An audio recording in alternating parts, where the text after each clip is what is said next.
Hey everybody, this is Tom again in Western North Carolina near John C. Campbell Folk School, and I think this is going to be How to Make a Chair, episode 13. Anyways, in the episode is going to be how to chop, lay out, and chop a mortise in your chair back post. Anyways, a little thing off to the side that I've told you about that I want to show you that I've been forgetting to do is in this particular fine woodworking, number 158, October 2002, is an article, Soup Up Your Spoke Shave. You know, it might be valuable for you. It's a good article by Brian Boggs. And anyways, if you get one of these standard, flea market or brand new even spoke shaves, there are things you can do to them to make them work a lot better. It takes time, but this is a good article. Wanted to just tell you that. Anyways, we're going to do, our mortises for our slats. And a couple things you need to know is how thick your slats are.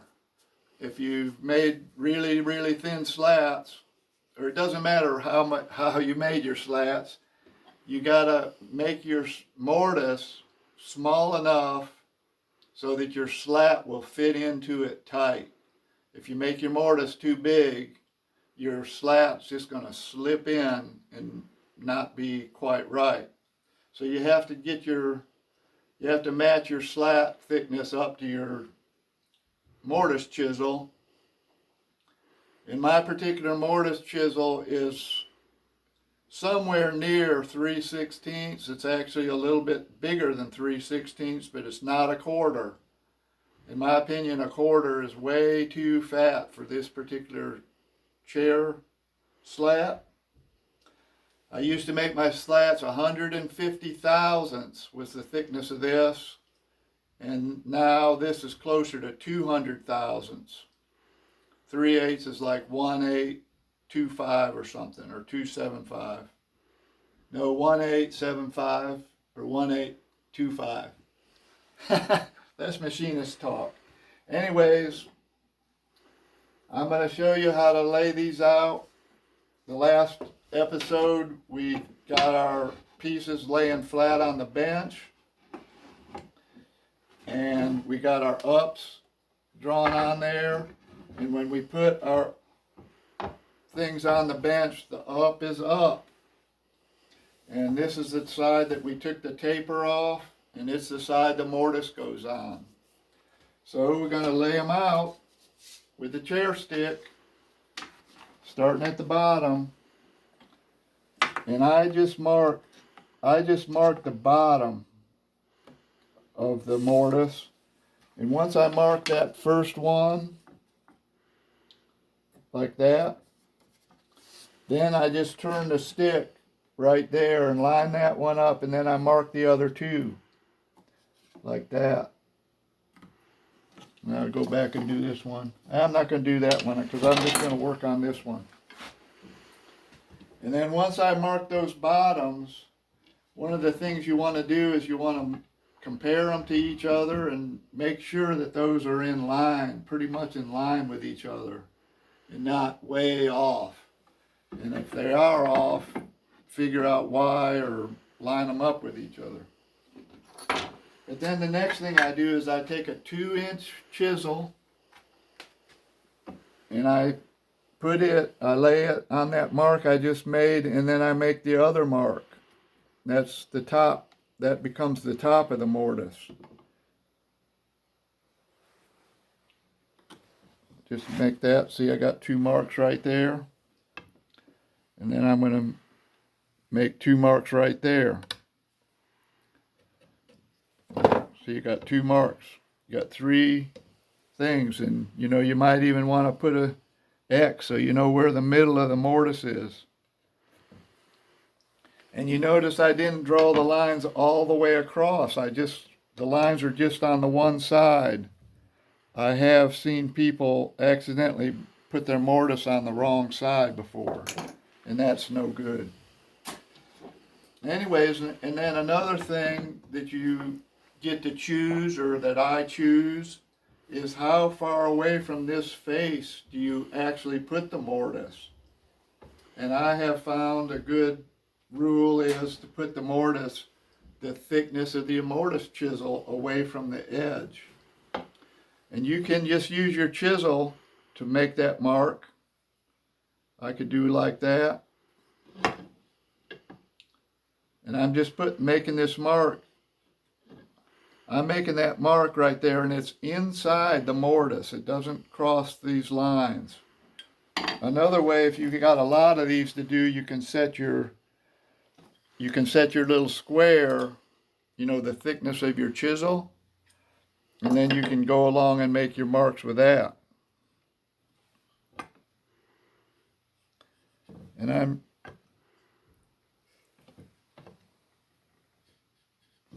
like that.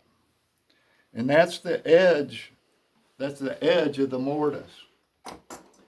Okay, once you get them laid out, I'm just going to set this one out of the way.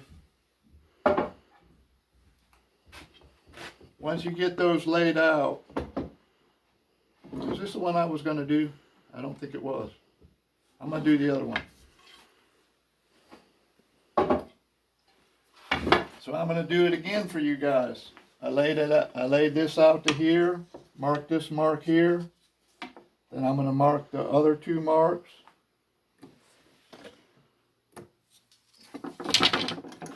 Then I'm going to mark the length of the mortise.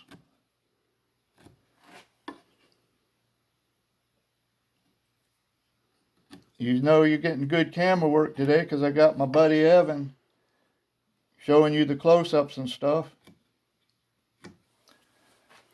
And then I'm gonna come back with this. Ooh, it's hard for me to do in this way without being in the way. Can you see that, Evan? Pretty good? Yep. I'll get out of the way.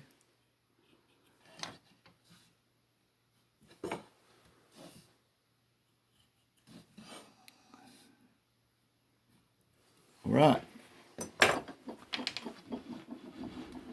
Then now that I got those marked out, I'm going to clamp this down to the table. Got some clamps here.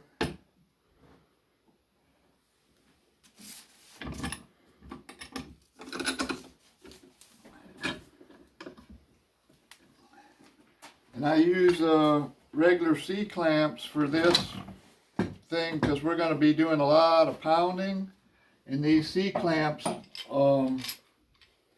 don't shake loose as easy as some other kind of clamps. So that's why I use the regular C-clamps on this. You know, you can use a clamp like this, but they tend to shake loose with all this pounding. Okay, let's put that back. But here, I'm going to show you this. Here's the chair stick again. And here's the measurements. I'll read them to you. 22 and 5/16, 27 and 5/16, 32 and 5/8. Those are the marks to the bottom of the slats. And I figured that out at one time very scientifically. So, and it has to do with how far you want the slats apart, and you have to think about the size of the slats. And not only the slats, but the negative, what they call the negative space between the slats is a factor in where you put the slats. But anyways, this is how I chop the slats. You got your chisel. Talk a second or two about the chisel. It's very important that the chisel be the same thickness from the point, especially from the point down to 3/4 of an inch. That's how deep these mortises are going to be. That chisel, you want it the same thickness. It can't get wider. If it gets wider, it gets stuck down in there. And my particular chisel, you'll notice, has a very short, what do you call that part? Anyways, mine has got a very short distance from here to here, and I want that distance to be less than 3/4 of an inch, the depth of the mortise, and I'll show you the reason for that in a minute when we get there. And another thing on my chisel, I have a line scratched on the chisel that's 3/4 of an inch. That lets me know when I'm to full depth.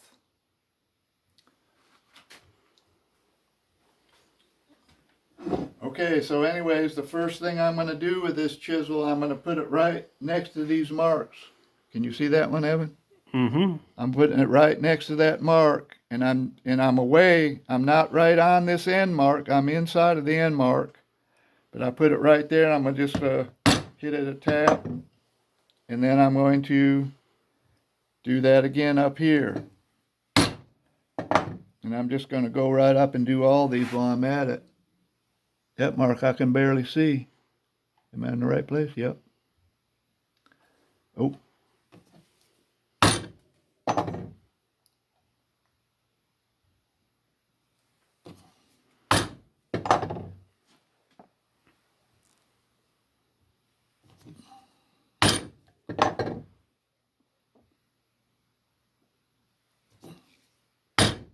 Okay, those marks there have established the width of the mortise.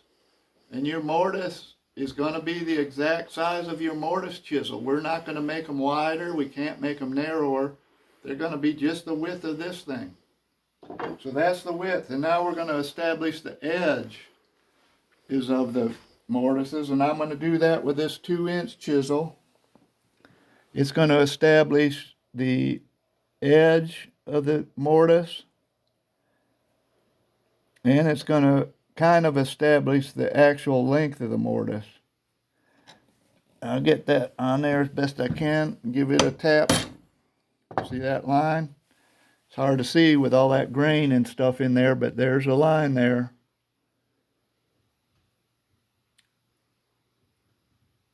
Ooh, I'm in the grain right there. It's holding where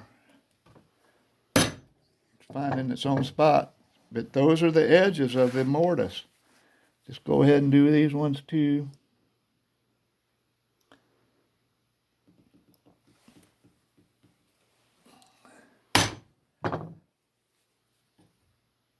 You want to try to take your time and do these as accurately as you can.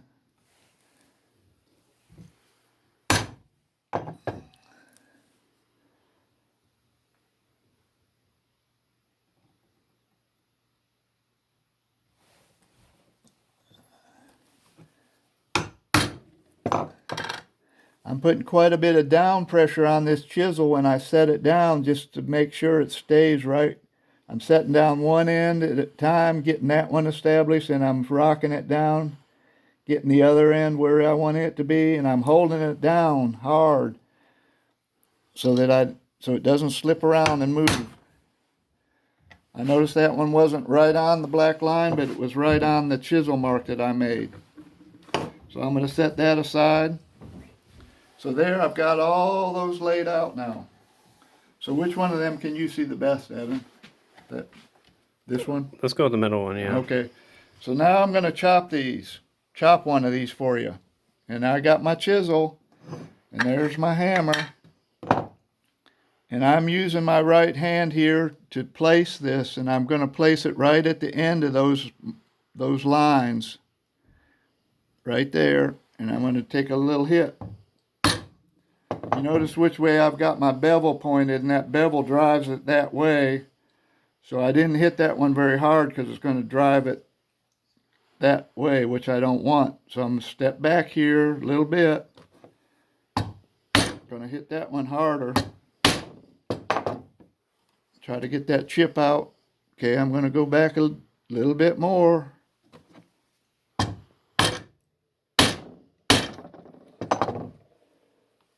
Try to get the chips out. And I'm trying to get to full depth as soon as I can, but it takes a little bit. You can't just drive your chisel all the way to full depth right now.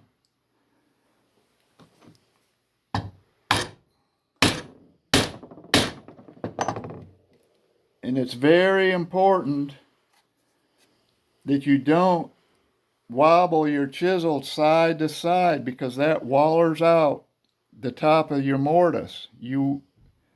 Any movement you make with your chisel, you just want to be front and back this way, but not side to side. Oh, didn't get a bite that time. Try again.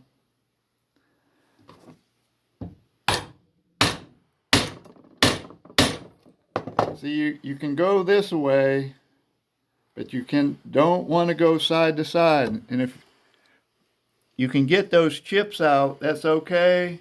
If you don't get the chips out, they'll come out later. But I'm just setting that as carefully as I can between my lines that I'd made with that wider chisel.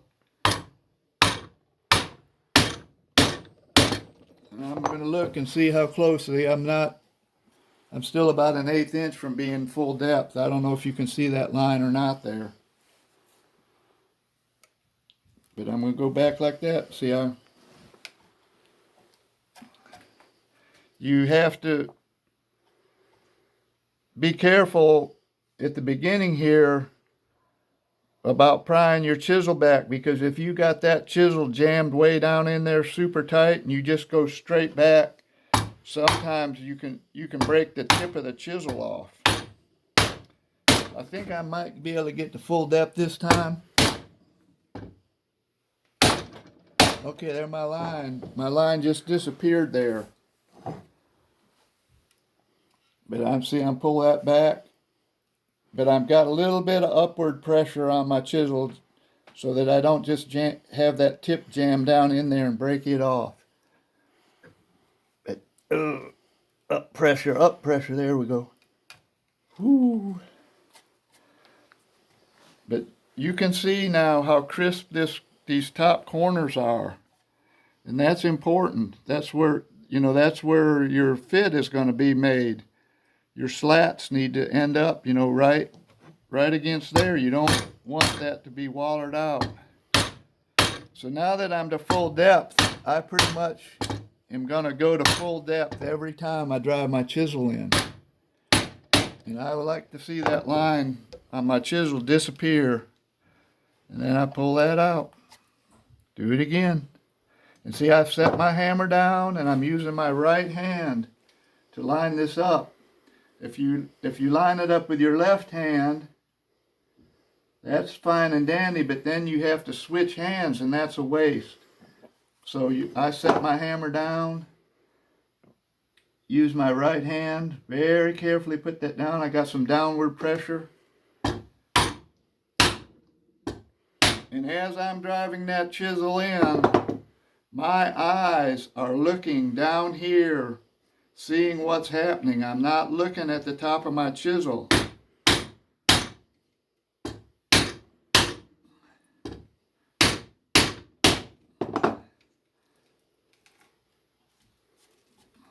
And I'm to full depth there, or darn close to it. It's a lot easier to get to full depth right now than it is to come back later and try to get something out of there.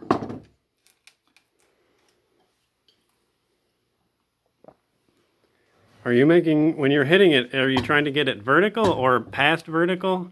Well, I'm trying to make sure it bites. If I go back like this, sometimes it'll jump out and not take very much. And so I'm probably got it tilted back like this to some degree.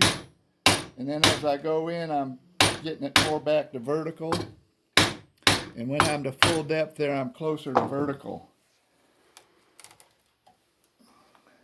But if I start like this, it's just going to scoot out. And if I'm too far this way, it's going to be back in. So it's some kind of a feel balancing act. There it starts, but the bevel pushes it that way.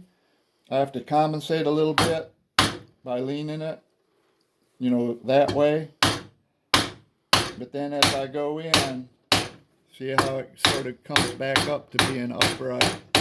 But then I'm just basically having to pull back, and see all those chips just come right out of there. And what am I taking? Probably not quite 1/8 of an inch of a bite. But every piece of wood, every time you do this, you sort of, the piece of wood dictates what it'll allow to happen. But usually it's about 1/8 of an inch with oak wood that I use. See, there's that one just came right out from that previous mark that I made.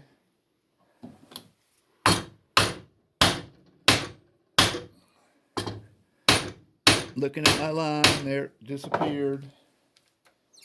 Now when you start getting close to this end, especially on that one, I'll do one more.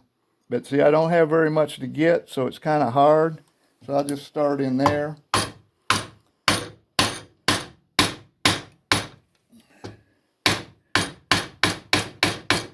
So when you get near the end like this, you notice I've been pulling back to get my chips out. But when you get near the end, your chisel starts hitting right in here.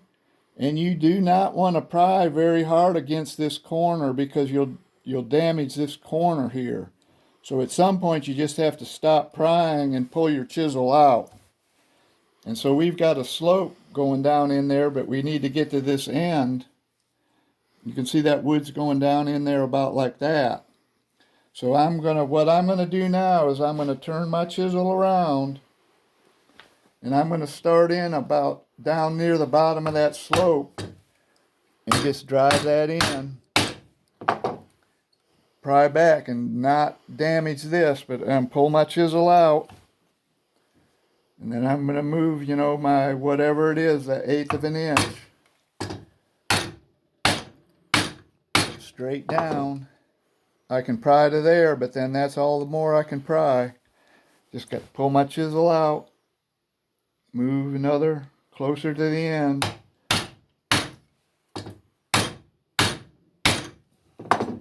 I can pry just that one just a little teensiest bit. Now I'm going right to the end of my chisel marks. Hit it kind of soft, because the bevel of your chisel is trying to drive that chisel that way.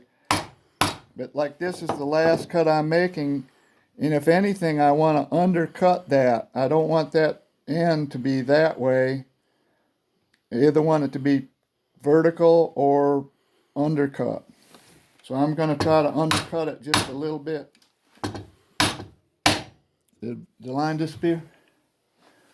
I think so. But see, this one I don't want to pry it at all, because I don't want to damage that corner right there, that shoulder, I think you call it actually.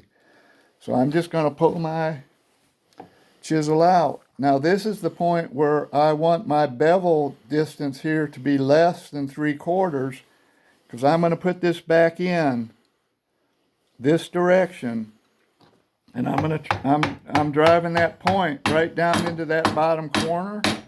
And see how the bevel disappeared? And I can pry that. I'm doing downward pressure, but I can pry it right up to there like that. And what happened right then is I swept that debris out of that corner. And see, I'm to full depth right there. Where if your bevel is longer than 3/4 of an inch, you cannot do that, because your chisel would be just stay there, Evan.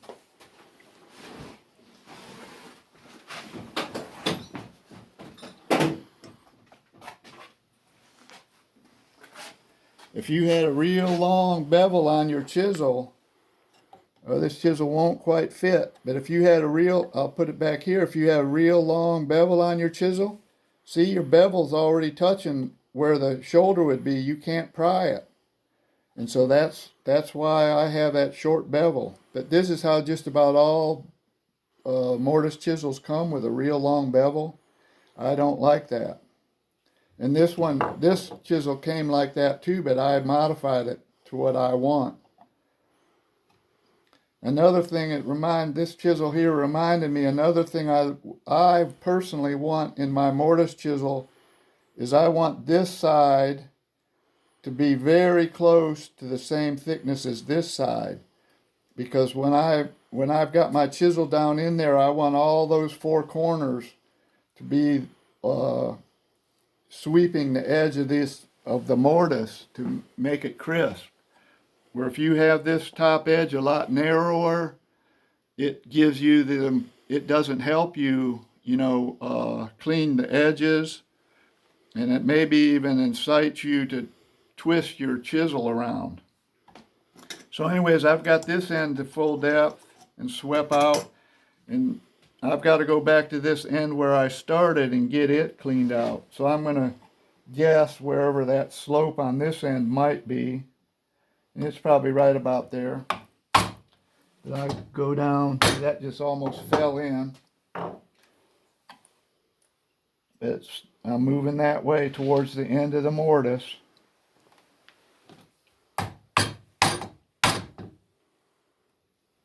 I guess that line's gone. See, I can push that way a little bit.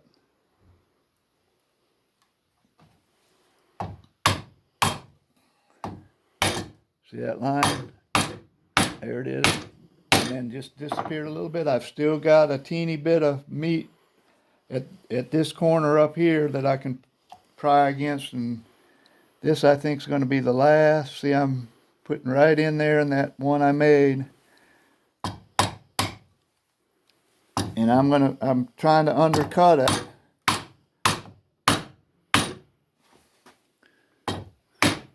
When I'm up here like this, looking at the line, these little growth rings reflect off the side of the chisel and they fake me out. So I'm not sure, but see, I can't push that way because of this shoulder right here. So I stop. But now I'm going to turn my chisel around. You can see that because of good camera. And I'm trying to drive that point right down into that bottom corner. And now I'm pushing, a lot of downward pressure, but I'm pushing right up to there. And then pull that out. So now, see, that's full depth right there at the end. Swept out by just that movement right there. Don't know if that makes sense to you. But then here's another tool. This is my little digger tool. I don't know what it's called, but I made it out of a screwdriver. And one of the reasons why I want to sweep those ends out is so this tool can fit right down there all the way to full depth. And I don't want to pry this tool against either one of those shoulders. And it's going to be hard for you to see actually what I'm doing. But I'm just using that tool to get these remaining chips out of there. And I'm just using my hand there as the fulcrum. And basically right now I'm just trying to grab and clean out loose chips. And you can see them coming out, I'm pretty sure. But then at some point I'm going to try to sweep along that whole bottom and just try to bump off any little imperfections.